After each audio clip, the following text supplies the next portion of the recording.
नमस्कार मित्रों, मैं फूलचंद झजड़िया अपने YouTube चैनल पर आपका हार्दिक स्वागत करता हूं।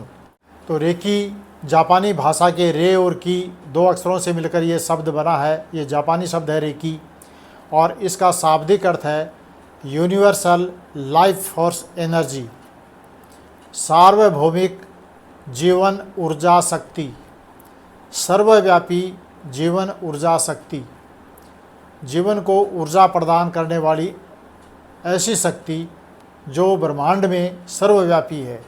इसको कॉस्मिक एनर्जी भी कहते हैं, इसको ब्रह्मांडीय ऊर्जा भी कहते हैं। ये सभी जीव जंतुओं, पशु पक्षियों, मनुष्यों में है। इसके बिना जीवन संभव नहीं है। तो ये जापान से होकर भारत में कैसे पहुंची? भारत में हमारे ऋषि मुनियों के पास इस प्रकार की ऊर्जा से उपचार करने की शक्ति पहले से ही विद्यमान थी। इसका वेदों में उल्लेख है। यदि वेदों से हम इसका संदर्भ प्राप्त करें तो अथर्ववेद में कांड 4 सूक्त 13 के मंत्र 6 और 7 में इसका उल्लेख है। ये कांड, सूक्त और मंत्र क्या हैं? जैसे आधुनिक शिक्षा प्रणाली में खंड, अध्याय और अध्याय के अंदर फिर टॉपिक होते हैं अलग अलग। इसी प्रकार वेदों में कांड होते हैं, कांड में सूक्त होते हैं और सूक्त में मंत्र होते हैं। तो ये अथर्ववेद के चौथे कांड के 13वें सूक्त के 6ठे और 7वें मंत्र में दिया गया है, जो स्पर्श चिकित्सा के रूप में दर्शाया गया है। ये दोनों मंत्र इस प्रकार हैं। मंत्र 6, इसमें उल्लेख है कि यह हमारा हाथ सौभाग्य युक्त है, अति सौभाग्यशाली। यह हाथ सबके लिए सभी रोगों का निवारण करता है, यानी कि निवारण करने वाला है। यह हाथ शुभ और कल्याणकारी है। और इसी प्रकार मंत्र 7 में ये उल्लेख है कि मंत्रोच्चारण करते समय जैसे वाणी के साथ जीवा गति करती है, वैसे ही 10 अंगुलियों वाले दोनों हाथों से आपका स्पर्श करते हुए आपको रोगों से मुक्त करते हैं। यानी कि स्पर्श चिकित्सा के द्वारा रोगों से मुक्त करने का विधान और इसका उल्लेख अथर्ववेद के कांड 4 में, सूक्त 13 में, मंत्र 6 और 7 में विवरण दिया है। तो वेदों से पुराना तो कुछ नहीं है। वेद तो सनातन है और वेदों में, अथर्ववेद में इसका उल्लेख है। तो मूल रूप से ये जो जापानी शब्द रेकी के रूप में ये ऊर्जा का प्रचार प्रसार वर्तमान में किया जा रहा है, ये हमारे भारत की ही मूल चिकित्सा पद्धति है। और उस ज़माने में स्पर्श के द्वारा ऋषि मुनि उपचार किया करते थे। उनके हाथों से ये ऊर्जा प्रवाहित होती थी और वो इसी ऊर्जा के माध्यम से शरीर में उत्पन्न नकारात्मक ऊर्जा को शुद्धिकरण करके सकारात्मक ऊर्जा का प्रवाह करके ऊर्जा का संतुलन बनाते थे। और ऊर्जा का संतुलन ही स्वास्थ्य है और ऊर्जा का असंतुलन ही रोग है। जब जब जहाँ जहाँ शरीर में कोई असंतुलन ऊर्जा का पैदा होता है, उस स्थान पर उस समय उस अंग में रोग उत्पन्न हो जाता है। ये ऊर्जा का जो कार्य है, ये मनुष्य के सूक्ष्म शरीर पर कार्य करता है। 3 शरीर होते हैं ना, स्थूल शरीर, सूक्ष्म शरीर और कारण शरीर। तो सबसे पहले रोग सूक्ष्म शरीर में आता है, क्योंकि ऊर्जा का संतुलन सूक्ष्म शरीर से होता है। और कई साल पहले ही सूक्ष्म शरीर में रोग का कारण प्रकट हो जाता है। ऊर्जा असंतुलित होते ही वहाँ रोग की उत्पत्ति हो जाती है। इसके बाद धीरे धीरे 6 महीने में या 1 साल बाद में ये स्थूल शरीर में प्रकट होता है। कभी कभी 2 साल 3 साल बाद स्थूल शरीर में प्रकट होता है। और हम ये सोचते हैं कि आज हमारे को ये रोग हुआ है। नहीं, वो सूक्ष्म शरीर में ऊर्जा का असंतुलन होने पर उसी समय उत्पन्न होने लग गया था। स्थूल शरीर में अब देरी से जाकर के प्रकट हुआ है। तब हम समझते हैं कि आज हम बीमार हो गए। तो क्या इस रेकी से, इस ऊर्जा शक्ति से, स्पर्श चिकित्सा से हम सभी बीमारियों का इलाज कर सकते हैं? देखिए, यह है अल्टरनेटिव थेरेपी नहीं है। ये दूसरी थेरेपी हैं, एलोपैथी, आयुर्वेद, होम्योपैथी, उनका विकल्प नहीं है। ये कॉम्प्लीमेंट्री थेरेपी है। कॉम्प्लीमेंट्री मतलब पूरक चिकित्सा पद्धति, पूरक उपचार पद्धति। पूरक कैसे है, एक उदाहरण से समझते हैं। जैसे किसी व्यक्ति का किसी दुर्घटना में पैर टूट गया, फ्रैक्चर हो गया। अब पैर टूटने के बाद में इस ऊर्जा से उस पैर को नहीं जोड़ सकते। पैर को जोड़ने के लिए पैर का हो सकता है ऑपरेशन करना पड़े, कोई उसमें प्लेट लगानी पड़े, स्क्रू कसने पड़े, उसके बाद उस पर कोई प्लास्टर करना पड़े। ये सारा कार्य इस ऊर्जा से नहीं होता, स्पर्श चिकित्सा से नहीं होगा। तो ये कार्य एलोपैथी में सर्जन के पास जाएंगे, वहाँ से होगा। तो फिर ये रेकी क्या करेगी, रेकी ऊर्जा जो है वो ये करती है कि उस प्लास्टर होने के बाद में उस जोड़ को जल्दी हील करने में मदद करेगी। वहाँ पर जो दर्द होता है उस व्यक्ति को, उस दर्द में उसे राहत मिलेगी, दर्द से मुक्ति मिलेगी, और साथ में वो अपनी एलोपैथी या होम्योपैथी, आयुर्वेद जो भी पद्धति से उपचार ले रहा है वो दवाइयाँ अपनी साथ लेता रहेगा। तो उसको ये अतिरिक्त एक राहत प्रदान करने वाली कॉम्प्लीमेंट्री थेरेपी है, पूरक पद्धति है। इसको उन पद्धति का विकल्प नहीं कह सकते। तो हमने ये देखा कि भारत में अथर्ववेद में इसका उल्लेख है, और बहुत पुराने समय से, हजारों हजारों साल पहले ऋषि मुनियों के समय से ये पद्धति हमारे भारत में थी। उसके बाद आज से लगभग 2500 साल पहले महात्मा गौतम बुद्ध के समय में भी इस उपचार पद्धति का खूब प्रचार प्रसार हुआ, और महात्मा बुद्ध व उनके भिक्षु किसी व्यक्ति के रोगग्रस्त होने पर या किसी जीव जंतु के परेशानी होने पर करुणा से उनको छूकर, उनके सिर पर हाथ रखकर उनको शांत करते थे और उनको रोग से मुक्त करते थे। उसके बाद धीरे धीरे ये लुप्त होती गई, और एलोपैथी और दूसरी पैथी जो है चिकित्सा पद्धति है, उनका तेज़ी से प्रचार प्रसार होता गया। तो भारत में यह पद्धति धीरे धीरे जब लुप्त हो गई, उसके बाद जापान में एक आध्यात्मिक शिक्षक थे, मिकाओ उसुई।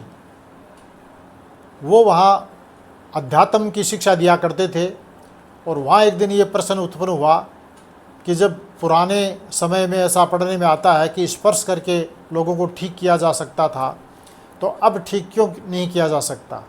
क्या ये पद्धति अब समाप्त हो चुकी है? इस पर्सन ने मिकाओ उसुई को झकझोर दिया, और वो इसकी खोज में निकल पड़े। चीन, तिब्बत, भारत आदि अनेक देशों में उन्होंने यात्रा की। यहाँ पर उन्होंने भारत के अंदर ग्रंथों का, शास्त्रों का अध्ययन किया, वेदों में भी इसको देखा, और महात्मा बुद्ध के समय काल में जो सूत्र इसके थे वो भी उन्हें शास्त्रों में कहीं उपलब्ध हुए। तो उनको एक दिशा निर्देश मिला कि ये चिकित्सा पद्धति ऊर्जा से ठीक करने का कार्य ये इस प्रकार से अब भी प्राप्त किया जा सकता है।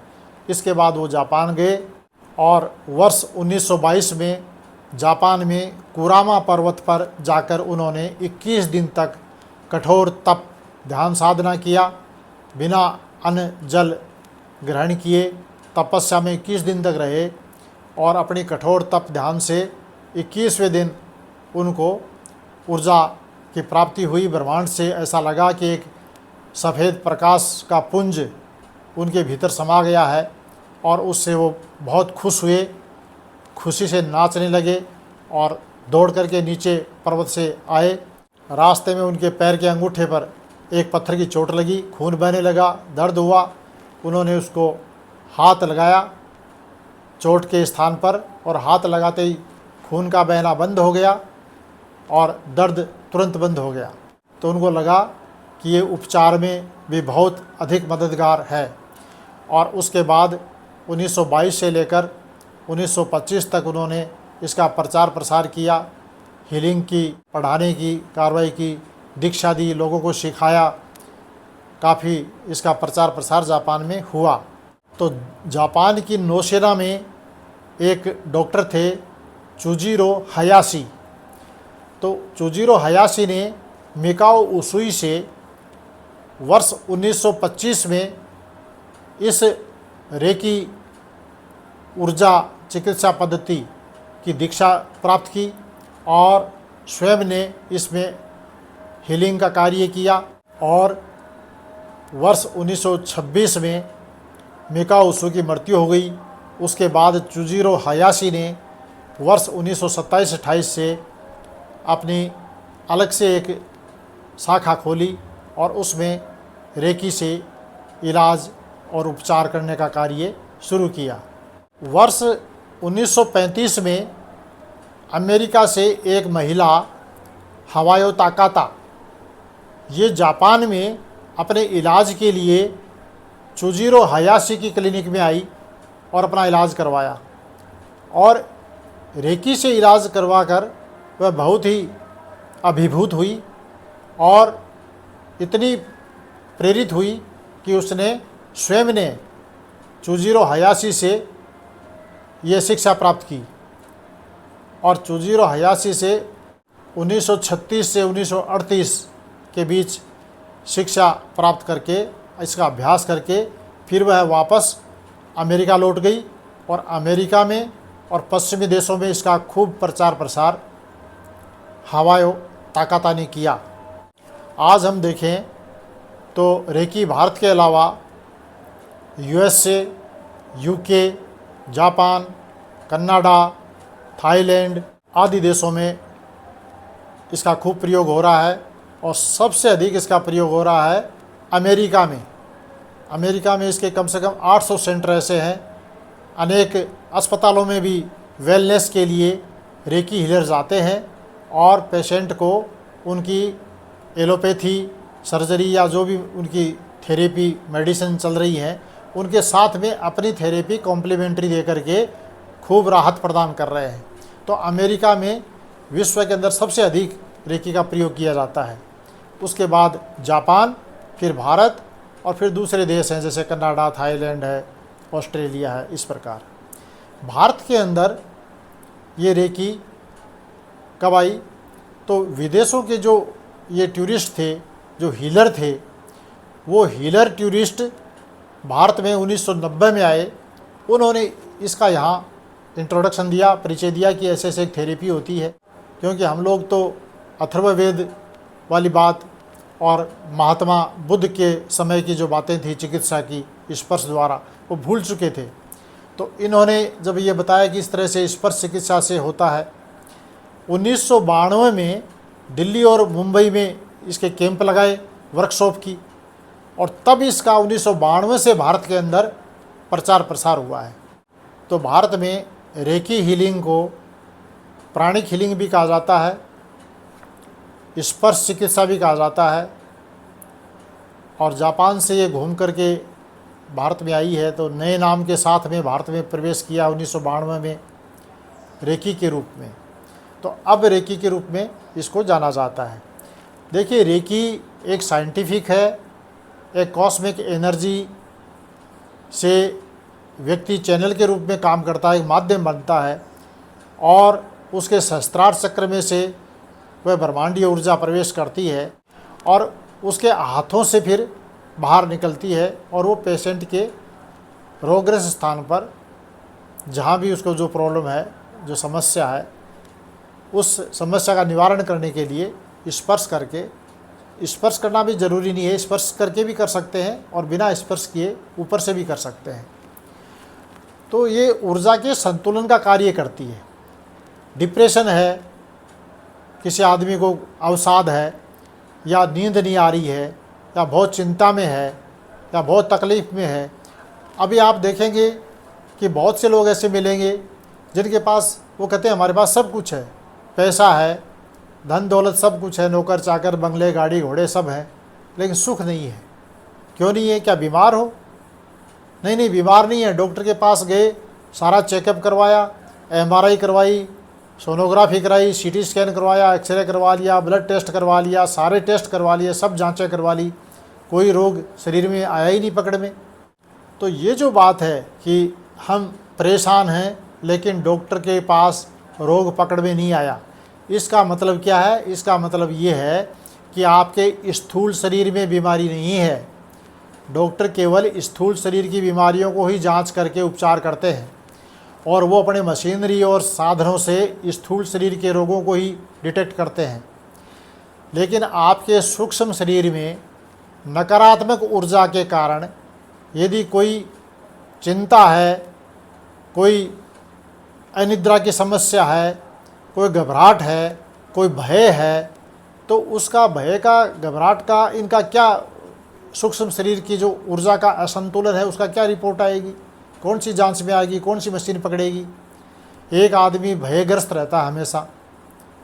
अब डॉक्टर तो उसको ठीक है नींद की दवाई दे देगा थोड़ा कि ताकि उसको फील नहीं हो, महसूस नहीं हो, लेकिन प्रश्न ये है कि ऐसा है क्यों? उस कारण का निवारण करना होगा। यदि वाकई किसी को स्वस्थ करना है तो रोग के कारण पे जाइए, कारण का निवारण कीजिए। कारण का निवारण करेंगे तब आदमी रियल में, वास्तव में रोग से मुक्त होगा। यदि ऊपर ऊपर जैसे किसी के घुटने के चोट लग गई और उसको पेन किलर दे दिया, अब घुटने में दर्द कंटिन्यू है, लगातार हो रहा है, लेकिन पेन किलर देने से आपके मस्तिष्क तक उस दर्द की सूचना नहीं पहुंचेगी, तो आप समझेंगे कि ये लो दर्द तो ख़त्म हो गया। दर्द ख़त्म नहीं हुआ है। दर्द का कारण ख़त्म होगा तो दर्द ख़त्म होगा।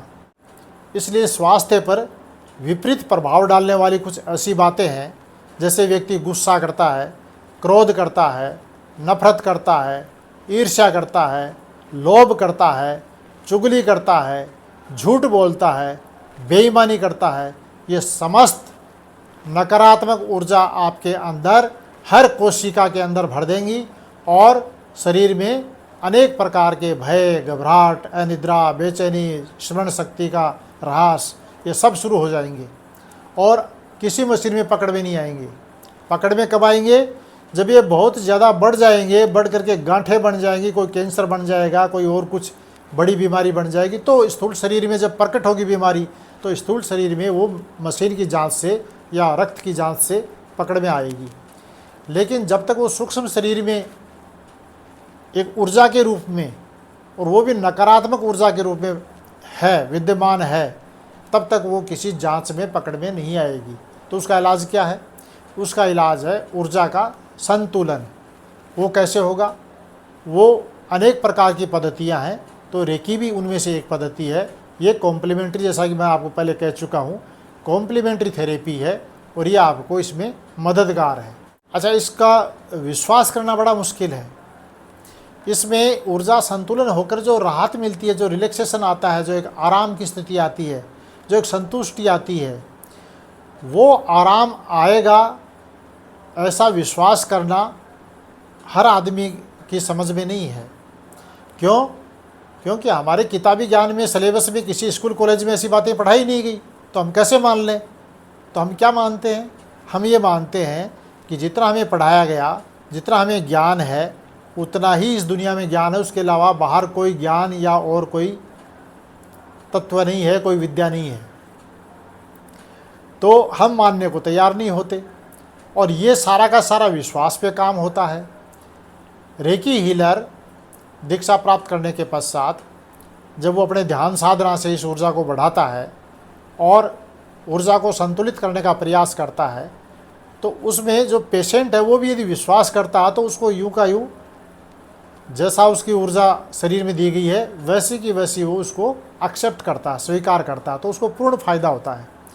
और पहले से पहले ये नेगेटिविटी बना रखी है, नकारात्मकता बना रखी है कि हाथ ऊपर मेरे रखे रखो, भले ही मेरे तो कुछ फ़र्क पड़ने वाला नहीं। क्यों? क्योंकि ऐसे हाथ रखने से कोई ठीक होता है क्या? ऐसे टच करने से 10 मिनट आप हाथ रख के बैठ जाएंगे, इससे कोई ठीक थोड़ी होता है। ये नकारात्मकता यदि हमने पहले से पहले बना रखी है तो हमें कोई 10-20% ही फ़ायदा होगा, 10-20% ही फ़ायदा होगा, उससे अधिक लाभ नहीं होगा।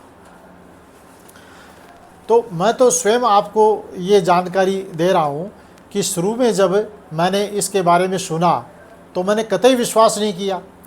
हमारे एक साथी थे गुप्ता जी, उन्होंने मुझे बताया कि ऐसे ऐसे रेकी होती है, उसमें ऐसे इलाज होता है, ऐसे ये। मैंने कहा गुप्ता जी आप स्वयं पागल हैं या मुझे पागल समझते हैं? ऐसा कोई हो सकता है क्या? संभव ही नहीं है। क्यों? क्योंकि जो आम आदमी सोचता वैसा ही मैंने सोचा उस समय, मुझे भी इसकी जानकारी नहीं थी। लेकिन वर्ष 2000 में कोई एक चंडीगढ़ से कैंप लगा करने आए थे कुछ लोग, और उन्होंने प्रचार कर रहे थे कि रेकी सीखो, रेकी से इलाज कराओ, रेकी सीखो, रेकी से इलाज कराओ। उसको हमने भी सुना, तो उनसे हमने इस जिज्ञासा के कारण कि गुप्ता जी झूठ बोल रहे थे कि सही बोल रहे थे, ये एक जिज्ञासा थी, और इसी को पक्का करने के लिए या जानकारी के लिए हमने उनके पास सीखा। तो सीखने में इसमें कोई पढ़े लिखे हो चाहे अनपढ़ हो, इससे कोई फ़र्क नहीं पड़ता, क्योंकि किताब पढ़ कर ही नहीं सीख सकते। ये एक अट्यूनमेंट होता है एनर्जी का, दीक्षा दी जाती है, 1-2 घंटे का काम होता है। कुछ इसमें ज़्यादा विस्तार से बताते हैं तो 1 दिन भी लग सकता है, 2 दिन भी लग सकते हैं, नहीं तो इसमें रियल में 1-2 घंटे में इसको सिखाया जा सकता है। 2 घंटे का समय मान लीजिए आप। तो उन्होंने 1 घंटा लगाया और मैं घर आ गया। मेरे को तो कुछ फील ही हुआ ही नहीं। उन्होंने कहा 21 दिन तक आप ध्यान करना, ऐसे ऐसे साधना करना। मैंने तो 1 दिन ही साधना की, दूसरे दिन ही मेरे हाथों में, हथेलियों में झंझनाहट बहुत तेज़ी से होने लगी। तो मैं आश्चर्यचकित रह गया कि गुप्ता जी बिल्कुल सही कहते थे, ये तो मेरी नासमझी थी जो मैं इस तरह से उनसे मानने को तैयार नहीं था। उसके बाद मैंने दूसरी डिग्री ली, इसमें 5 डिग्री होती है, दूसरी डिग्री भी ली। ये वर्ष 2000 की बात है। 26 साल से मैं इस रेकी के संपर्क में हूँ, और मैं मेरे अनुभव के आधार पर और इधर उधर से जो भी मेरे को सूचनाएं मिलती हैं, उस संकलित सूचनाओं के आधार पर आपके समक्ष ये बातें कर रहा हूँ। और इसमें जब आप स्वयं इसका प्रयोग में लेंगे इस विद्या को, तभी आप इस पर विश्वास कर पाएंगे। यदि आपने एक बार भी इसको काम में नहीं लिया है तो आपको सहज ही इस पर विश्वास होना बहुत मुश्किल है, क्योंकि ये एक स्पर्श के द्वारा या बिना स्पर्श किए भी ऊर्जा शक्ति से नकारात्मक ऊर्जा को वाश करके सकारात्मक ऊर्जा वहाँ फील करके और एक ऊर्जा का बैलेंस बनाया जाता है। ऊर्जा के 7 चक्र होते हैं, जिस चक्र में ये गड़बड़ है उस चक्र के रिलेटेड जो ऑर्गन हैं उनमें बीमारियां पैदा होती हैं। उन चक्रों को बैलेंस किया जाता है, चक्र यदि इम्बैलेंस है तो उनको ठीक किया जाता है। तो ये सारा का सारा ऊर्जा का खेल है, और ब्रह्मांड में ये सर्वव्यापी ऊर्जा है। जो रेकी चैनल बन जाता है, जो रेकी हीलर बनता है और ध्यान करता है, तो उसके ध्यान के कारण, एकाग्रता के कारण उसके हाथों से इसका प्रवाह होता है। ये उस हीलर की या रेकी चैनल उस व्यक्ति की स्वयं की, अपने शरीर की कोई ऊर्जा नहीं होती है, वो ब्रह्मांड से ऊर्जा लेकर के शरीर में प्रवाहित करता है, और उससे आदमी के कष्ट, दुख, दर्द जो है उनमें राहत मिलती है। तो ये कॉम्प्लीमेंट्री थेरेपी के रूप में बहुत अच्छी विद्या है, बहुत अच्छी पद्धति है। इसको आजमाना चाहिए, सीखना चाहिए। और आपको इसके बारे में कोई भी प्रश्न हो तो आप कमेंट के अंदर इसको लिख सकते हैं। मैं आपको कोशिश करूँगा 24 घंटे में इसकी रिप्लाई करने की। तो ये वीडियो आपको अच्छा लगा हो तो आप इसे लाइक कीजिए, सब्सक्राइब कीजिए और शेयर कीजिए। मैं रेकी से संबंधित और भी जानकारियाँ आपको समय समय पर आगे देता रहूँगा। आपका बहुत बहुत धन्यवाद, आपने शांति से इतनी देर तक ये वीडियो देखा। नमस्कार।